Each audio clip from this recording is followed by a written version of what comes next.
Should you buy a business if you believe there's a recession coming? That is what we're going to talk about today.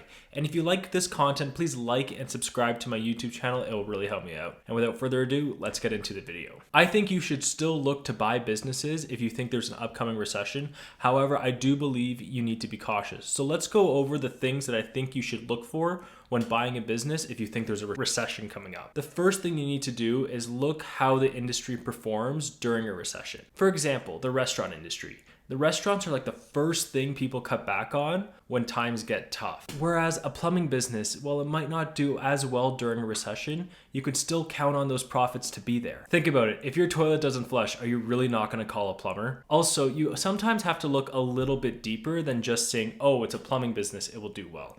For example, with a plumbing business, if you have a plumbing contracting company that is focused on installing the plumbing in new build homes, during a recession, a lot of the times homes aren't being built. So that company might not do too well during that time. However, if you have a plumbing service business that deals with clogged toilets, clogged sinks, well, that will always be there and the business will do well throughout the recession. The second thing you need to look for in a business if you're going to buy it before a recession is it profitable? That is probably the most important thing throughout this entire process. Because in a recession, you're more than likely going to lose sales because of the drop in the economy. However, if the business is profitable, it will give you the room for the business to survive. The third thing you want to look for when buying a business before a recession is, does the business have a diverse set of clients? The reason is because you don't know which clients might go out of business, or you don't know which clients might struggle financially and struggle to pay you on time.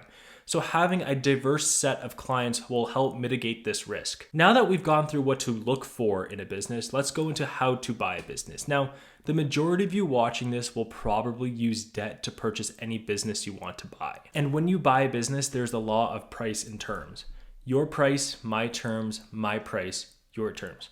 Now, which one you choose to go down is on a deal-by-deal basis on what the seller might want and what caters to your needs more. However, whatever price you do pay for it, you do need to factor in the fact that there is a recession coming up. And the lower the price you get, the lower the debt payments. Now, if they do want the high price, sometimes you're going to have to do some negotiation to get some form of seller financing, and I always recommend people to get at least a partial seller financing note when buying a business. But if you can get that note non-amortized, meaning you're not going to pay the principal for 3 to 5 years, that way your debt payments are lower on a month-by-month basis. And if the cash flows does start to shrink because of the recession, you have a larger gap to deal with because you negotiated really good terms when you purchased the business. Now let's go over what you need to do when you finally buy the business. Now, these steps you need to take no matter what, whether it's recession or whether you're right before a boom.